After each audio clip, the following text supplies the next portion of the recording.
those of you watching me, you may wonder, how did I get the passion to farm? Where did it start from? Actually, I, for one, as early as 7 years, I knew either I was going to become a farmer or a lawyer, and a criminal lawyer at that. At 7 years, I knew I'd made my decision. So you can also help your children make their decision as early as 7 years. This is what happened. Every time my parents would be doing some agriculture work, like my mom used to plant lots and lots of things, he would give me a portion of a small piece of land where I would plant my own stuff, and she would make me accountable. You have planted matoke. How many pieces have you planted? And how much are you going to harvest? When do you think it will be harvested? So by as early as 7 to 10 years, I knew how long it takes to grow matoke, how long it takes to mature.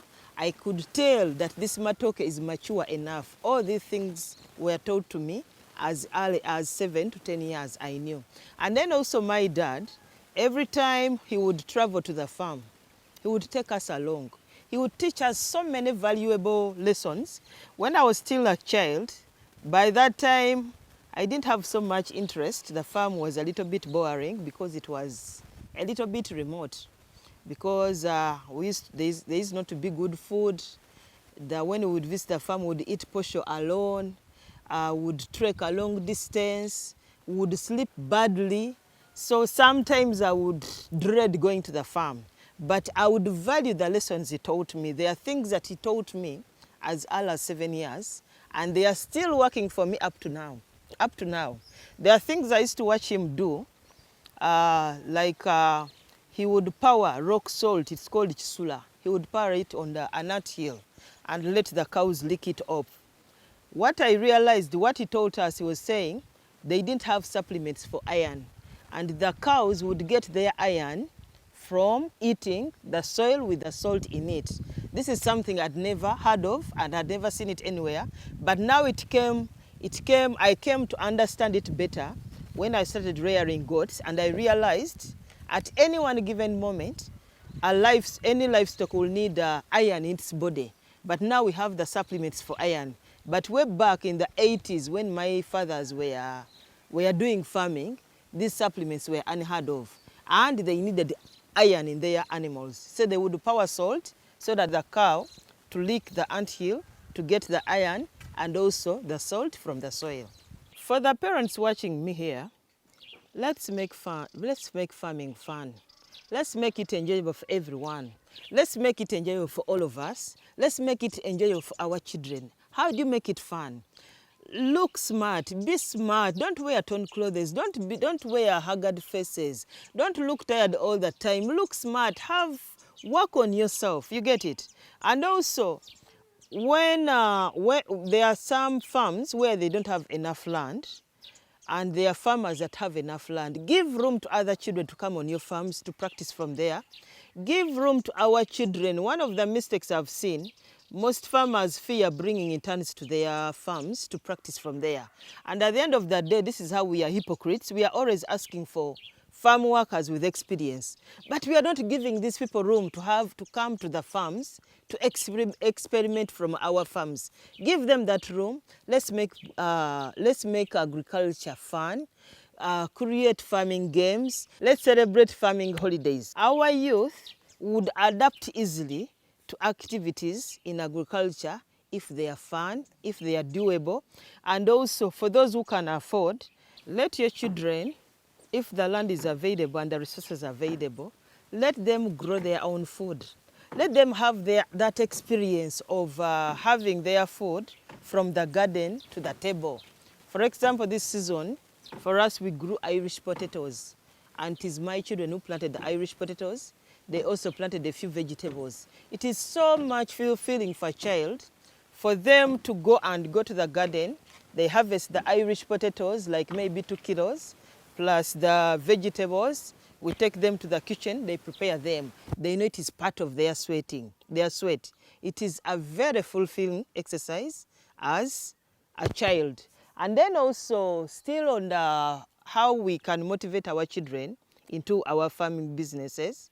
When you go on farm visits, Most of you leave your children watching TV at home. They have gone for holiday packages, etc. They call it coaching. I, for one, I don't believe in coaching my children. I believe the skills they are getting on the farm are far, far, far better than coaching them in European history, teaching them Zwangendaba, etc. I rather give them the skills on the farm than spending a lot of money to coach them, and I'm not even sure what they are doing outside when they are being coached on their own. So during these farm visits, when you are visiting, whether you are going to your farm or another person's farm, ensure that you bring your children along. Don't leave them behind. And when you reach on the farm, engage them, take them to different activities, show them around. Show them the different breeds of goats. Show them the different type of animals they have. Let them ask. Actually, you should brief them prior to arriving at the farm. You tell them we are going to visit farm A. It has this kind of projects. Let them come up with the questions to ask as soon as they arrive on the farm. This is how to engage your children, not to sleep, not to feel bored when they are on the farm.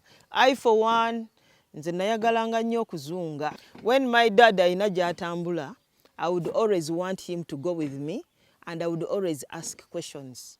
I grew up knowing the different breeds of animals, the different type of crops, the different types of everything. I always knew everything. There are some vets who knew me as Allah's when I was 7 years, simply because I was like a handbag to my dad. Everywhere my dad would go, I would always be with him. That is what should be like. If you as a parent, you have that kind of time, please ensure, even the few times you visit your farms, take them along. Abana temubaleka ku TV. Temubononera mikisa gyabwe. You know, some of you invest a lot of money, and this money you are making it for your children. You are doing these activities for your children. But it hurts so much. Abaana obakolera business naye obalese waka. During your old age, these are people that are going to sell your businesses because they have no idea what took you to put up that kind of business. They don't feel for it. Involve them as early as you can. This is why I'm taking over from my father's business.